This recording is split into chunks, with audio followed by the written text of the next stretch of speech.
RTV app వార్తల్ని క్షణాల్లో చదివే అవకాశం ఉంటుంది. ఒక న్యూస్ పేపర్, ఒక టెలివిజన్ ఛానల్ మీ చేతుల్లో ఎప్పుడు ఉంటాయి. వానాకాలానికి సంబంధించి కాంగ్రెస్ ప్రభుత్వం రైతు భరోసా కింద ఎకరానికి 6,000 చొప్పున రైతు అకౌంట్లోకి ఆ డబ్బులు జమ చేస్తుంది. మొత్తం కూడా ఆ 9 రోజుల్లో 9 కోట్ల రూపాయలు కూడా పంపిణీ చేస్తామని కూడా ముఖ్యమంత్రి రేవంత్ రెడ్డి చెప్పిన క్రమంలో నల్గొండ జిల్లా వ్యాప్తంగా కూడా రైతులు మాత్రం ఆనందం వ్యక్తం చేస్తున్నటువంటి పరిస్థితి ఉంది. చాలా వరకు రైతన్నలు సంతోషంలో ఉన్నటువంటి పరిస్థితి కనబడుతుంది. చాలామంది రైతులు ఉన్నారు. రైతులతో కూడా మనం మాట్లాడించే ప్రయత్నం చేద్దాం. సార్, ముఖ్యంగా కూడా కాంగ్రెస్ ప్రభుత్వం రైతు భరోసా కింద కూడా రాత్రి నుంచి కూడా రైతు ఆ డబ్బులు జమ అవుతున్న పరిస్థితి ఉంది. ఎట్లా ఫీల్ అవుతున్నారు సార్? చాలా సంతోషంగా ఉంది. కాంగ్రెస్ ప్రభుత్వం అంటేనే రైతు సంక్షేమ ప్రభుత్వం, ప్రజా సంక్షేమ ప్రభుత్వం. పేదోడిని ఏదైతే కూడు గుడ్డ నీరు అనేది ఉన్నదో ఆ నినాదాన్ని తీసుకొచ్చింది కాంగ్రెస్ పార్టీ. కాంగ్రెస్ పార్టీ రైతుల కోసం, పేద బడుగు బలహీన వర్గాల కోసం, సంక్షేమం కోసం చేస్తుంది. అందులో భాగంగా ఏంటంటే రైతు భరోసాకు సంబంధించి 9,000 కోట్లు 9 రోజుల్లో వేస్తామని చెప్పేసి సీఎం రేవంత్ రెడ్డి గారు ప్రకటించడం చాలా ఆనందదాయకం. దాంతోపాటు ఏంటంటే రాత్రి నుంచి కూడా టకీమంటూ 2 లక్షల రూపాయలు 2 ఎకరాలు ఉన్నటువంటి రైతులకి అందరికీ కూడా డబ్బులు జమ అవుతున్నాయి. మరొక 8 రోజులలో కూడా మిగతా మొత్తం కూడా అవుతాయి. సుమారుగా తెలంగాణ రాష్ట్రంలో 7 లక్షల పైచిలకు రైతులకు కూడా ఈ రైతు భరోసా లబ్ధి చేకూరుతుందని చెప్పేసి ఈ సందర్భంగా తెలియజేస్తున్నాం. కాంగ్రెస్ పార్టీ ఎప్పుడైనా కూడా చెప్పిందే చేస్తుంది, ఇచ్చిన మాట కట్టుబడి ఉంటుంది. మాట తప్పడం, మడమ తిప్పడం, కేసీఆర్ లాగా ఫామ్ హౌస్లో పడుకొని పూటకో మాట మాట్లాడే విధంగా అటువంటి పని అయితే ఎప్పుడు చేయదు. కాంగ్రెస్ ప్రభుత్వం ముమ్మాటికి రైతు ప్రభుత్వం, రైతు సంక్షేమం కోరే ప్రభుత్వము. కాబట్టి ఏంటంటే ఎప్పుడు కూడా ఈ 5 ఏళ్ళు కాదు, మరో 5 ఏళ్ళు కూడా కాంగ్రెస్ పార్టీ ప్రభుత్వాన్ని ఈ రాష్ట్రంలోని ప్రజలంతా దీవిస్తారని చెప్పేసి కూడా ఈ సందర్భంగా తెలియజేస్తున్నాం. రైతు భరోసా డబ్బులు మీకు పడ్డాయా? మీకు ఎప్పుడు పడే అవకాశం ఉంటుంది? మీ ల్యాండ్ మాకు సంబంధించి ఏంటంటే ఎక్కువ 2 ఎకరాల వరకు రాత్రి వచ్చింది. 5 ఎకరాల వాళ్ళకి రేపు ఎల్లుండి అట్లా విడతల వరకు ఇస్తున్నారు. కాబట్టి అందరికి వస్తుంది. దాంతోపాటు ఏంటంటే మహిళలందరూ కూడా ఉచిత బస్సు ప్రయాణం కావచ్చు, ఫ్రీ కరెంటు కావచ్చు, ఎన్నో రకాలుగా కూడా యువకులకు, బయట దేశాలు చదువుకున్న వాళ్ళకు కూడా చేయూత అందించడం కావచ్చు. ప్రతి ఒక్కటి కేసీఆర్ బడ్జెట్ మొత్తం ఖజానా ఖాళీ చేసినప్పటికీ కూడా రేవంత్ రెడ్డి 24 గంటల 6 నిమిషాలు కృషి చేస్తూ రైతులకు కావచ్చు, ఉద్యోగస్తులకు కావచ్చు, పేద బడుగు బలైన వర్గాలు కావచ్చు, ప్రతి ఒక్కరు కూడా అండగా ఉంటూ ఆ ప్రభుత్వాన్ని ముందుకు తీసుకెళ్తున్నాడు. మున్ముందు కూడా ఈ విధంగా వెళ్తూ రైతు సంక్షేమం కోసం, ఉద్యోగుల సంక్షేమం కోసం, కార్మిక కర్షక అందరి సంక్షేమం కోసం ఈ ప్రభుత్వం ఉంటుందని చెప్పి తెలియజేస్తున్నాం. చెప్పండి, పెట్టుబడి సాయం కూడా జమ అవుతున్నట్టు పరిస్థితి కనపడుతుంది. రైతుల ముఖాల్లో ఆనందం ఉన్నట్టు పరిస్థితి ఎట్లా ఉండదు సార్? రైతు సోదరులందరికీ నమస్కారం. ఈరోజు మా కాంగ్రెస్ ప్రభుత్వం ఇచ్చిన మాట ప్రకారం రైతులకు జమ చేసే డబ్బులు బ్యాంకులో వేస్తున్నది.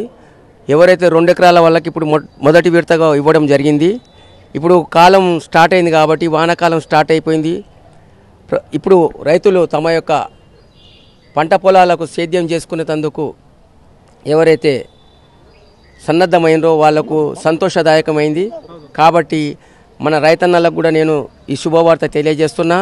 ఎవరో అభూత కల్పనలతోని దొంగ మాటలు చెప్పి కాంగ్రెస్ ప్రభుత్వం మాయ మాటలు చెప్పిందని చెప్పి తెలంగాణ వాళ్ళు పనికి రాని వాళ్ళను, తెలవని వాళ్ళను అందరినీ తీసుకొని ఎక్కడ పడితే అక్కడ ధర్నాలు చేస్తున్నారు.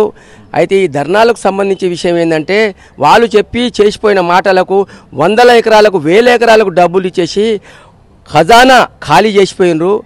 ఒకరోజు తెలంగాణను మనము ఉమ్మడి రాష్ట్రంగా ఉన్నప్పుడు, తెలంగాణ ఆంధ్ర విడిపోయినప్పుడు తెలంగాణ మిగులు బడ్జెట్తో మన యొక్క తెలంగాణ ఉంటే ఆ తెలంగాణను మొత్తం ముంచింది కేసీఆర్. అయితే ఆ యొక్క బడ్జెట్ను మొత్తం ఇప్పుడు పూరించేందుకు మన ప్రియతమ నాయకుడు శ్రమించి కష్టపడి రేవంత్ అన్న ఈరోజు పేద ప్రజల కోసం కానివ్వండి, బడుగు బలహీన వర్గాల వాళ్ళ కోసం కానివ్వండి, ఆయన చేస్తున్న కృషి చాలా నమ్మశక్యమైనది. ఇంకోటి, వారికి జవాబుదారీతనంగా ఏదైతే ఆ రోజు ఎలక్షన్లో మాట ఇచ్చినారో ఆ మాట ప్రకారమే ఇవాళ మేము కాంగ్రెస్ ప్రభుత్వం వెళ్తున్నది తప్ప కాంగ్రెస్ ప్రభుత్వం తప్పుడు పనులు చేయదు. వాళ్ళ లెక్క దొంగ మాటలు చెప్పి కాళేశ్వరం కట్టి కింద పడేసిర్రు, ఇంకా ఏ బ్రిడ్జిలు కట్టిరు ఏ కూలతో తెలియవు.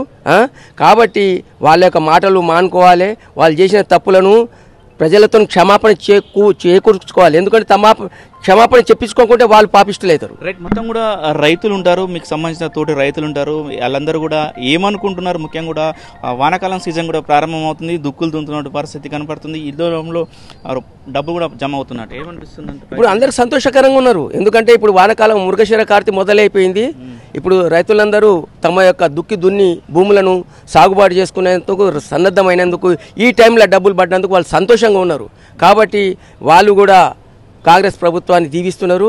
మేము కాంగ్రెస్ పక్షాన కాదు, న్యాయమైన మాట్లాడాలి. ఎందుకంటే తప్పుడు మాటలు మాట్లాడి వేలకు వేలు లక్షలకు లక్షలు తప్పుడు మాటలు మాట్లాడి కోట్ల రూపాయలు మా మిగులు బడ్జెట్ను మొత్తం ఖతం చేసేసిన ఈ యొక్క పోయిన సర్కారును మేము నిలదీస్తున్నాం. ఇప్పుడున్న సర్కార్ ఈ యొక్క ప్రజల కోసం పనిచేస్తున్నది. బలహీన వర్గాలతో జై జవాన్ జై కిసాన్ మైనార్టీలకు కానివ్వండి, అందరికి కానివ్వండి, ఈ యొక్క విషయంలో ప్రజాప్రభుత్వం అనేది కాంగ్రెస్ ప్రభుత్వం.